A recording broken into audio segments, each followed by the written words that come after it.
So আপনারা যারা আমার ভিডিওটা দেখতেছেন, এটা খুবই ইনফরমেটিভ ভিডিও। আপনারা যতটুকু পারবেন শেয়ার করবেন, ঠিক আছে?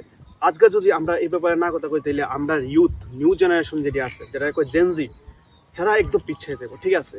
সো আজকে আমরা স্ট্রং হয়ে এসে দাঁড়াইতে লাগবো এই ব্যাপারে, ঠিক আছে? আপনারা জানেন, অবগত আছেন, রিসেন্ট নিট পেপার লিক হয়েছে, ঠিক আছে? যেটা 2024-এ হয়েছিল, এখন আবার রিসেন্ট হয়েছে।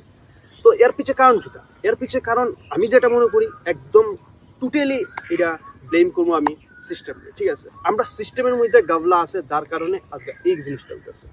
2024 হয়েছে, সিবিআই ইনভেস্টিগেশন হয়েছে, বাট রেজাল্ট কী হইলো? 2026-এ আবার সেম জিনিস হয়েছে। এখন আবার সিবিআই ইনভেস্টিগেশন দিছে, আর এনটিএ কিতা করতেছে, এনটিএ আবার রি এক্সাম লইতেছে। এটা সলিউশন না, এনটিএ রি এক্সাম লওয়াটা সলিউশন না। এই জিনিসটা আবার 2027-এ গিয়ে শুরু করতে দেখবেন। সো আমার এতটুকুই রিকোয়েস্ট আমাদের গভর্নমেন্ট আর যারা যারা ভালো ভালো পজিশন আছেন, যে আপনারা আগে ফাইন্ড করেন যে এই জিনিসটি করতেছে কেনা, যারা করতেছে আগে হেরারে সিস্টেম থেকে বাইর করেন, ঠিক আছে? হেরারে আগে সিস্টেম থেকে বরখাস্ত করতে লাগবে, নাইলে এই জিনিসটা কোনোদিনও শেষ হতো না, ঠিক আছে?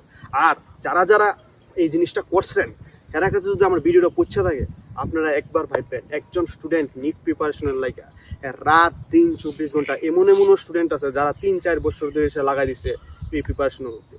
আজকে গিয়ে সে হেরা এক্সাম দিছে, এক্সাম দিয়ে সেটা হয়তো এক্সাম ভালো হয়েছে, হেরা ভাবছে হয়তো বা আমরা ডাক্তার হয়ে যাবো, লাস্ট পর্যন্ত আমরা এইমসে পৌঁছলাম, বাট আলটিমেটেড কিছুদিন পরে শুনে যে হেরা রি এক্সাম। তখন ওই স্টুডেন্টটার মাইন্ডসেট কীরকম হবে? মাইন্ডসেট তখন কিন্তু ঠিক থাকতো না। আর আরেকটা কথা মনে রাখবে, যারা স্টুডেন্টরা এই নিট পরীক্ষার লেগে প্রিপেয়ার হয়েছিল এবং এরা পরীক্ষা দিচ্ছে, তারা আর যে প্রিপারেশনে ডিউরিং প্রিপারেশন তারা গার্জেনে যা কষ্ট করছে সারা জীবন, সব পুঁজি যা জমাইছিল সবগুলা এরা পিছিয়ে ক্রস করছে, ঠিক আছে? সো একটা জিনিস মনে রাখবে, এই দুনিয়ার মধ্যে কারমাও কিন্তু ডিপেন্ড করে।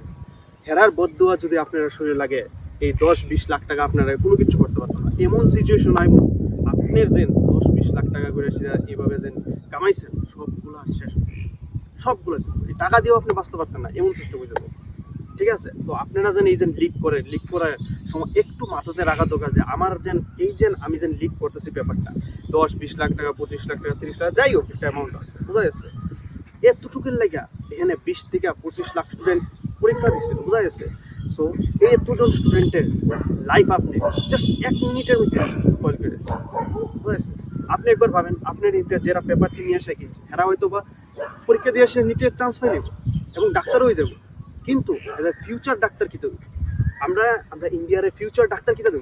আমরা আজ কেন বাইরে গিয়ে এসে চিকিৎসা করতে লাগতেছে? এর পিছিয়ে মেইন রিজন হইল, ঠিক আছে? আমি কইতাম না সব ডাক্তার খারাপ।